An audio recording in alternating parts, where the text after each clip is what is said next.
Hello, my name is Brent Dundor. I identify as cisgendered and I use he, him, his pronouns. I'm a commercial photographer in Minneapolis, Minnesota, a fine artist and activist, and I'm also the proud producer of TheyThemProject.org. They Them Project interviews non-binary individuals, offering a platform for them to be seen and heard while informing and educating everyone on how words and actions affect the trans plus community. Hello, my name is Brent Dundor. I'm the photographer and producer of the They Them Project, and I use he, him, his pronouns. My name's Elaine Bruni. I am a retired educator. I am the board chair of Metro Trans Umbrella Group in St. Louis, Missouri. My pronouns are they, them. Thank you so much for having me in St. Louis, Alton. We're actually in Alton, right? Right. And thank you for sharing your pronouns with me.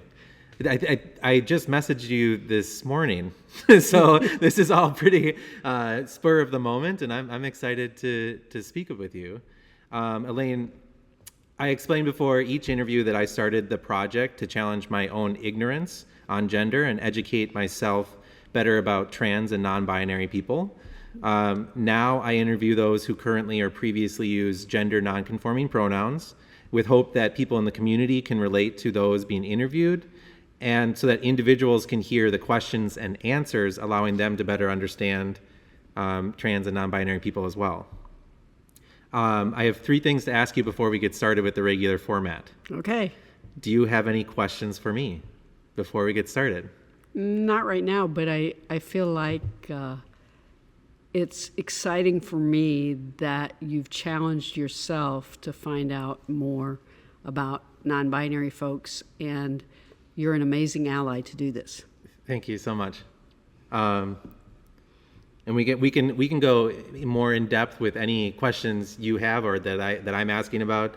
I try to make this more of a conversation now than just a Q&A. Do you have any goals for doing this project? Why are you doing it? I think it's really important for younger people to have a possibility model. And I'm an older person, and when I was young, I didn't know that there was something different than being male or female. And I didn't have a possibility model until I was way, way older. And it's really nice to be able to have a reflection of what you may want to see yourself as in the future. Okay. I'm sure we'll get more into all of that too. Yes. And then I always give people time to promote themselves or promote organizations. And I've always done that at the end of the interview, but this time around I want to try it at the beginning and just see what happens. And then, so that'll lead into the regular questions that I ask. But you said that you are from Trans Umbrella? Metro Trans Umbrella Group, okay, abbreviated as MTUG. Okay. We are a social, emotional, positive space. We have support groups that support trans and gender non-binary human adults 18 and older. And we have social activities that we hold in safe spaces for trans and gender non-binary folks who may be kind of afraid to go to a bar or another social activity because of some of the pressures of other people. So it's a great organization. It's a grassroots organization.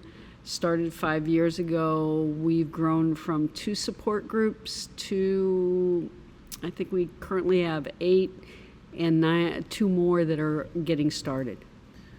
So tell me again when you became part of the organization, and if you said when it started, did you say 5 years ago? 5 years ago, 2013. Okay. And I might just be repeating what you just said, but I actually do want to understand and make sure everyone else does too. Did you say like an average of how many people that it helps? Is it something that people just come to and meet other people, or is it? So I think people find us on Facebook or on the internet that are looking for support. We have some folks that, see counselor, that the counselor may suggest some of our support groups, or one, for their clients to go to. So we have peer-led support groups, and it's an opportunity for trans and gender non-binary folks to find peers that are like them and kind of problem solve and work through some issues they may have, because it's not always comfortable. Why is it only for adults or people that are 18 and older? There are youth organizations around, and we started for adults, and we've just expanded tremendously in 5 years, and it's not within our scope to deal with folks that are not adults. There are other organizations for that. Is it connected to other organizations? Is it like, I lived in Los Angeles for a little while, and the Gay and Lesbian Center there is so big. Are there other organizations that you work with, or that you are actually like? So MTUG works with PROMO, which is the advocacy group in the state of Missouri. They work with legislators. They work throughout the state, educating folks about LGBTQ issues across the state. They have a person that is in Jefferson City, the capital of Missouri, during the legislative session, and meets with legislators regarding bills and issues that may affect LGBTQ folks. So we work a lot with PROMO. We work with the Pride organization, which has the Pride Festival in June. They also have a Pride Center, so we use their space and work with them a bit also. So so in Minnesota, we have an organization called Out Front, and it sounds like they are like PROMO, but we do not have a gay and lesbian center.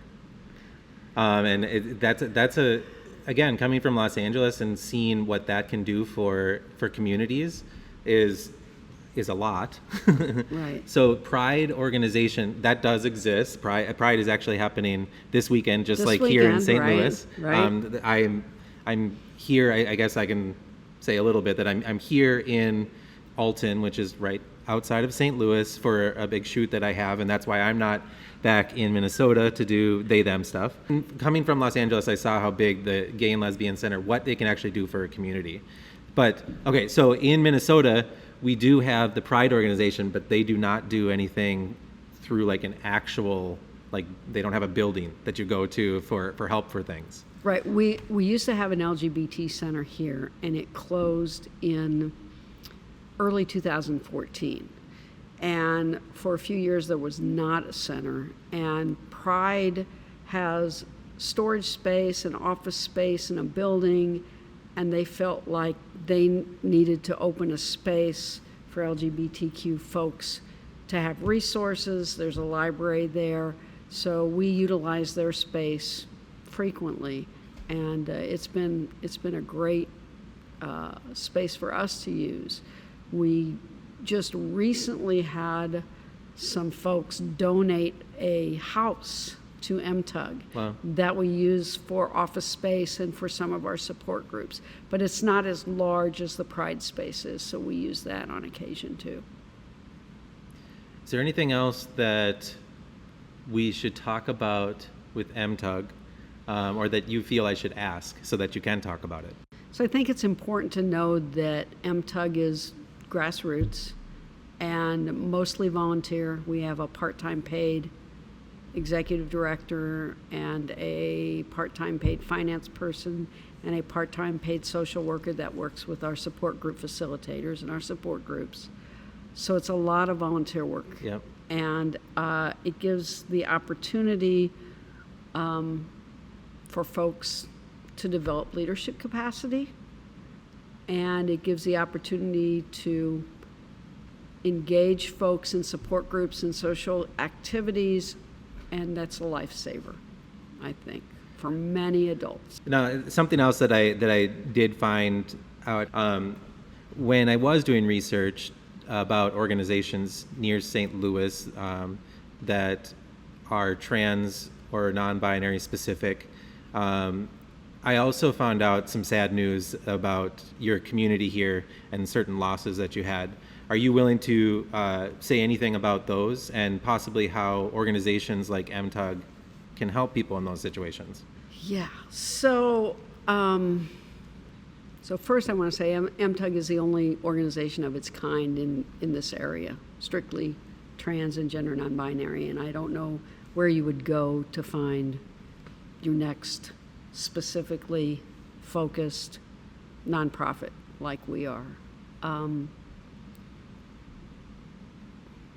We lost 2 folks within the last week and a half. One of the individuals was a gender non-binary person who went to support groups and facilitated support groups and was just a really, really positive force for MTUG. And unfortunately, they lost their life, and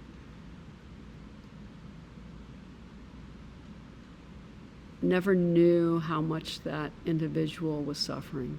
They were always positive and always a great role model, and just reached out to do everything they could to help MTUG. When we got the house, we did a couple months after we got it, we did an IKEA shopping trip, and this individual took some time and drew pictures on the computer of all the rooms, almost to scale, with all the furniture from IKEA and where it would fit, and it was just amazing, and it was really, really wonderful, and it was really sad to lose that person.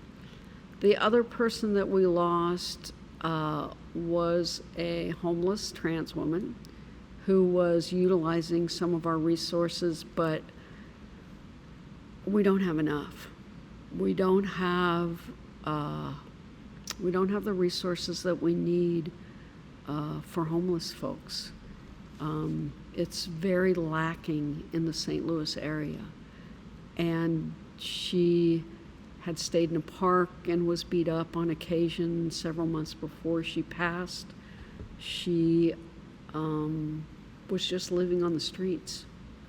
And it was very sad, and both deaths were very heartbreaking for our organization.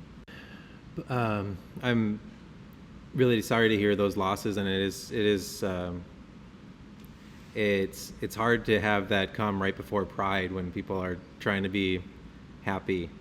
Right. From what I have seen, and tell me if I'm wrong about this research, but because it was mostly in the car ride on the way here, but there's actually there was a memorial garden created. So we have the Transgender Memorial Garden, the first one, and I think still the only one in the United States. And our organization acquired the land from the city. We don't own it. The city is letting us use it. We are in the process of working with the city for acquisition.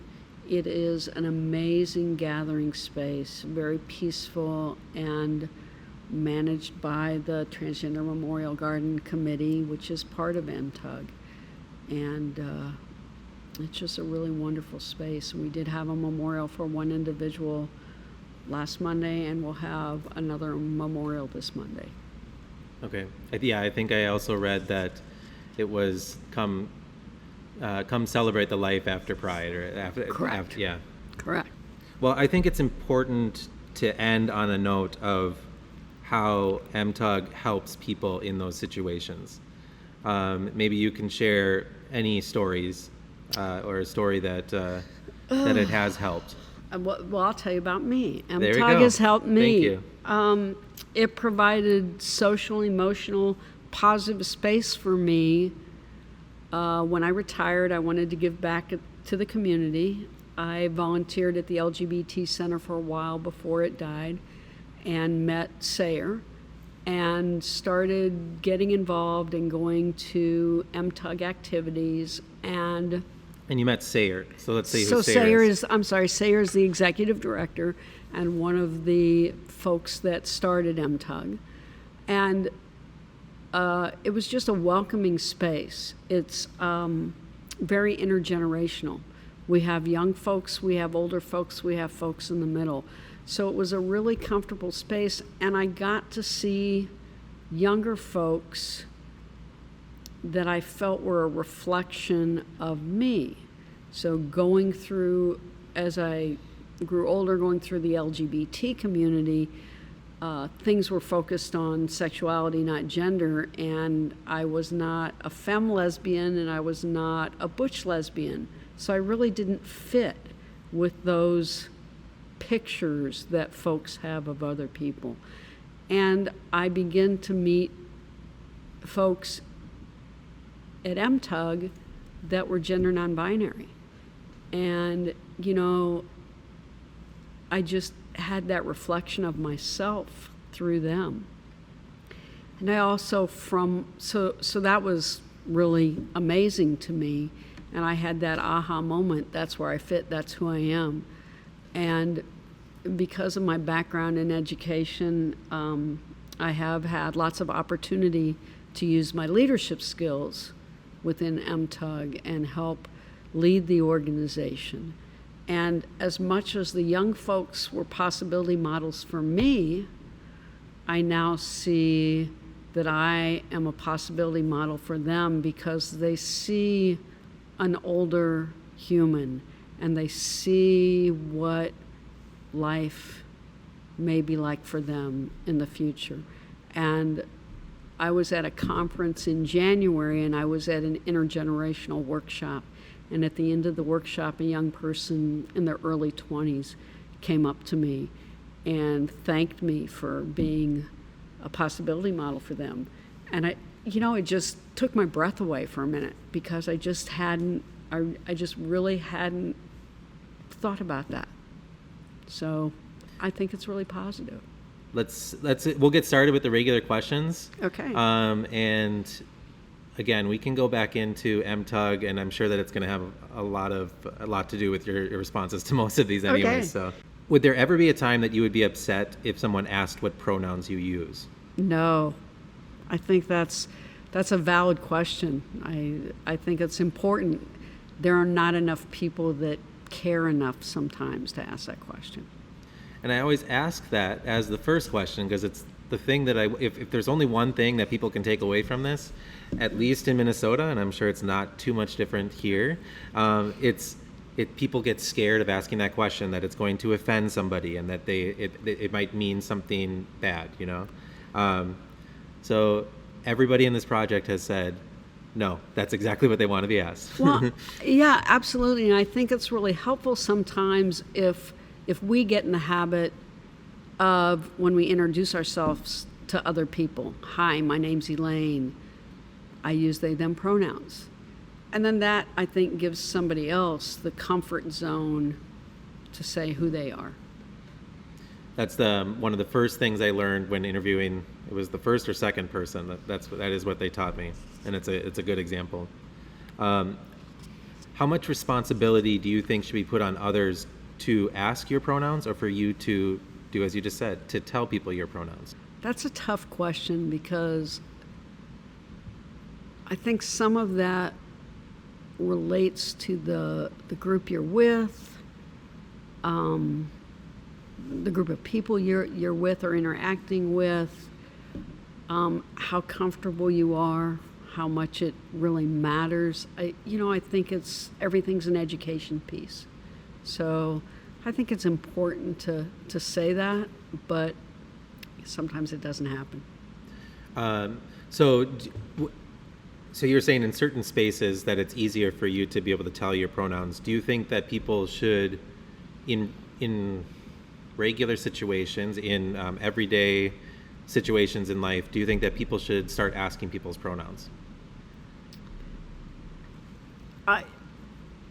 I think that could go either way. Yeah. I really do. It's nice. It's nice to be recognized. And I think when you share yours first, I think that gives somebody the comfort to share theirs. So I think it's important. People have responded differently to that question. The last person that I interviewed actually said, in the way that only they could. They were just like, it's not asking too much to ask someone their pronoun. It's just like asking someone's name, Right. and you're not being anything but a nice person by just doing that. So they actually said, I think responsibility is too strong of a word. So it kind of goes on that other end of what we're talking about here. Right. You said that you use they them pronouns. Are there any instances where you currently use other pronouns? I've been a substitute teacher and administrator since I retired, and in the administrative role, I've tried to use they them pronouns, and sometimes it works, and sometimes people get it, and sometimes they don't. And I've been called she, her. I've been called he, him. I'll answer as long as it's respectful, but they, them is more of a reflection of me.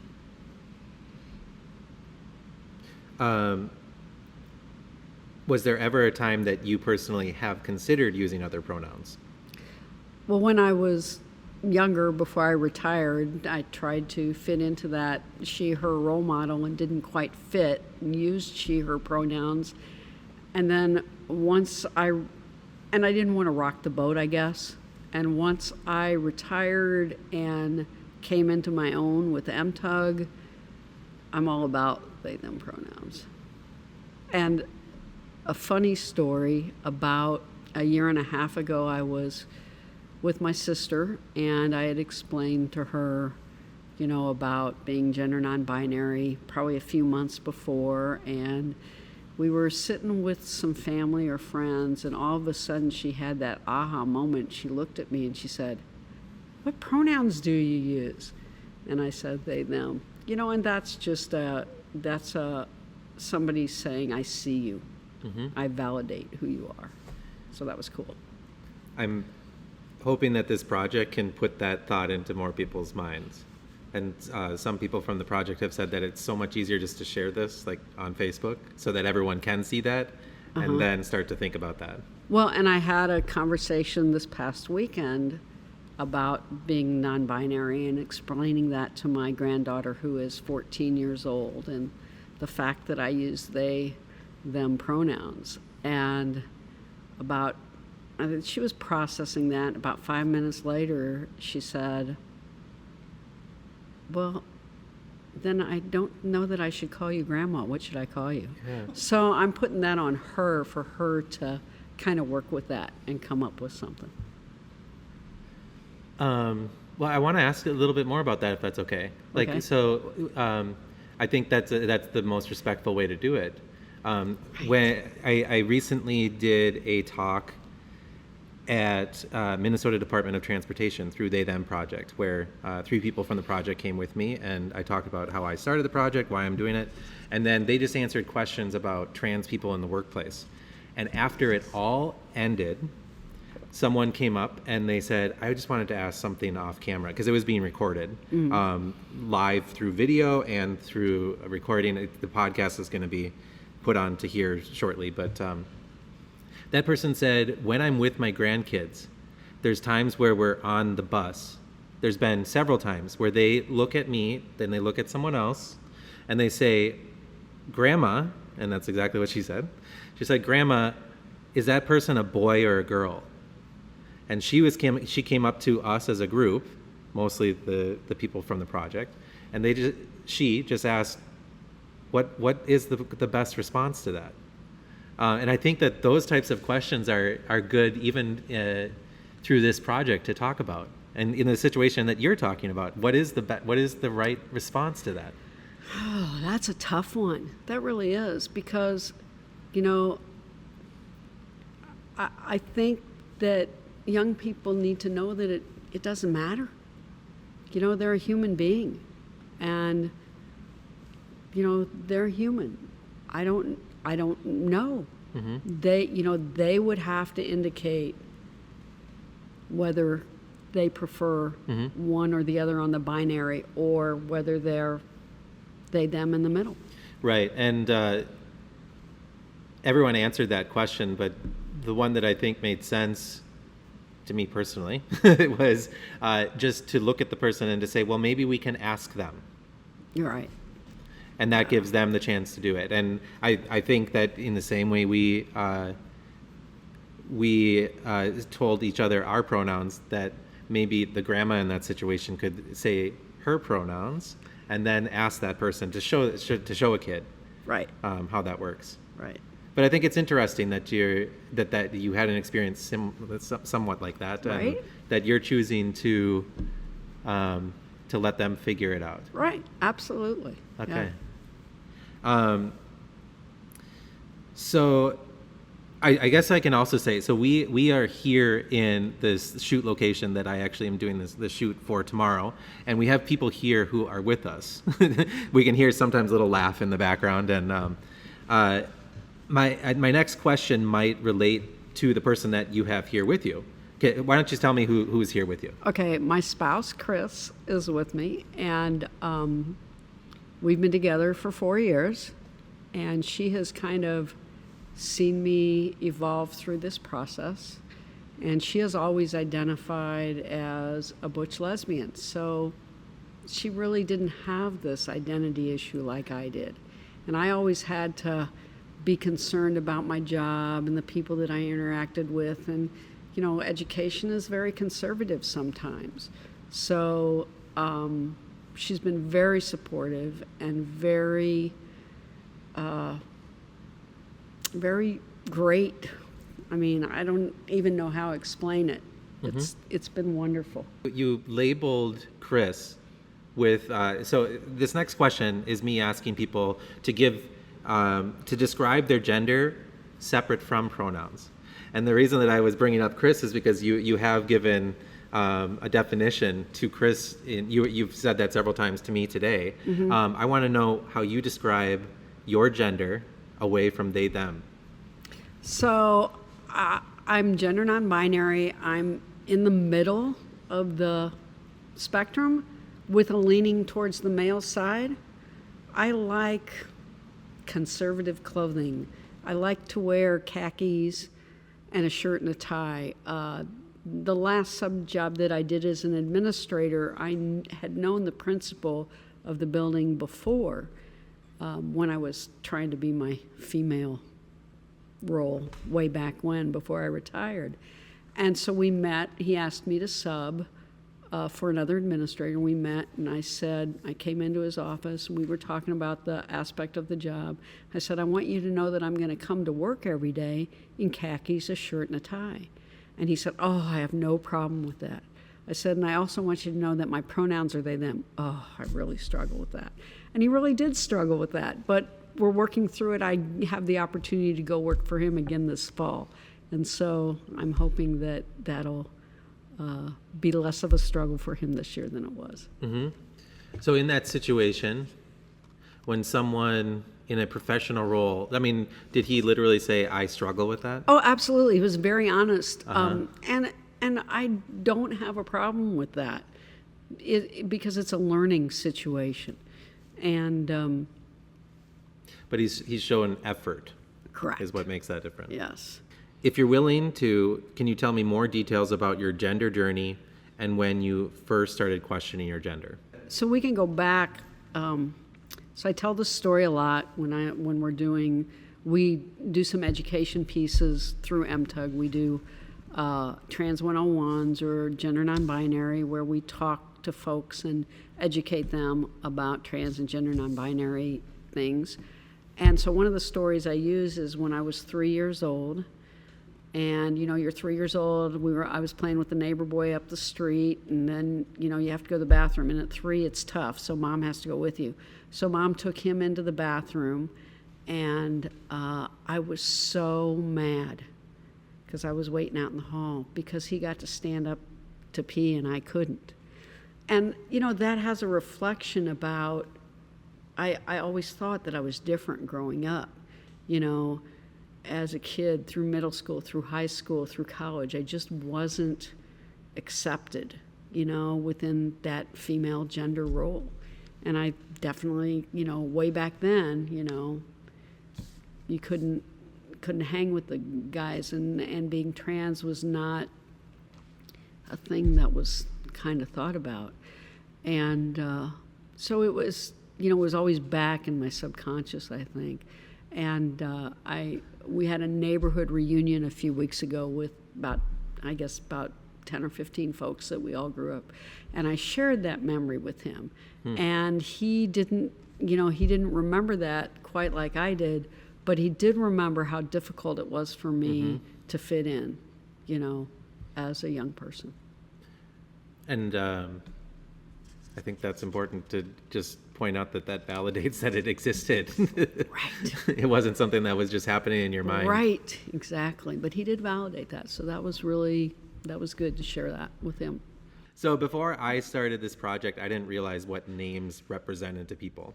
And I like to ask people to say what their name represents to them so that other people can hear about that so that they can understand why it is important. I want to know what Elaine represents to you.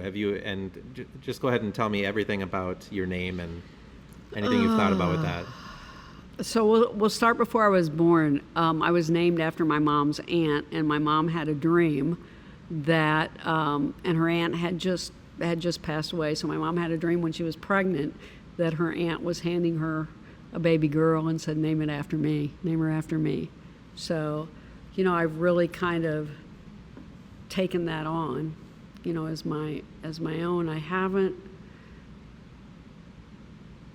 really had any qualms about my name. I'm just me, and it's been a strength, I think, for me. We're not going to go to my middle name because I just can't stand that. But I think Elaine has been okay. I don't know if I did explain this now, but when I started this project, I actually was working with someone who I had known like a couple years before, and I knew them as a different name than what they introduced themselves as when I was interviewing them for this project. And I was just like, what's going on? I didn't get it. And I was, because back then I hardly knew what they them pronouns really represented in the first place. But then when someone said that their name was different, I was just like, I didn't say it that way, but I was like, why are you telling me a different name than what I know your name is? And now I've learned the power of what a name represents to people. And there's people who do change their name. Right. And there's people that refer to a name that they were given at birth as their dead name. And I Right. like for everyone to be able to talk about that. Right. I just feel like my name is strong. It's always been me. Can you give an example of a time when someone validated your gender and how it made you feel? I think when my sister, asked what pronouns I used, I think that really validated me, being non-binary. I think also maybe 7 or 8 months before that, I was having the conversation with my sister about being non-binary, and my niece, who's 23, was in the room, and she was listening to the conversation, and my niece said, "Oh yeah, Mom, you're a cisgender woman," and I always knew Annie Lane was different. So I think that was pretty validating. And again, I always try to give remark to someone's answer just to make sure everyone understands what you just said. It's the fact that that you said your sister? Uh-huh. It's the fact that your sister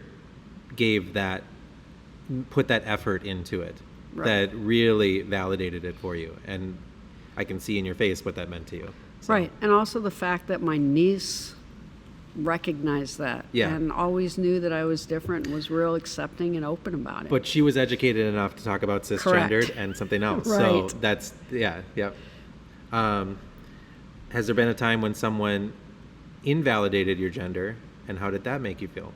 Before I really discovered that there was non-binary, and I would walk into a women's restroom and would get told, "Oh, hey, you don't belong in here," because short hair, and so that was non-validating, and that was like 30-ish years ago.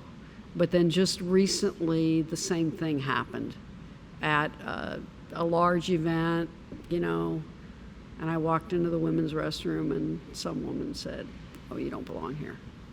And I just got really angry. The restroom thing is a big issue. For someone who is having a hard time remembering pronouns, someone's name, gender definitions, what suggestions do you have for a person who wants to be able to do that? Be patient with yourself. Be respectful. And take that step back and think about it sometimes. And if you make a mistake, don't overcorrect yourself and be real harsh on yourself. Just, move on, move through it, and correct yourself the next time. I like that answer.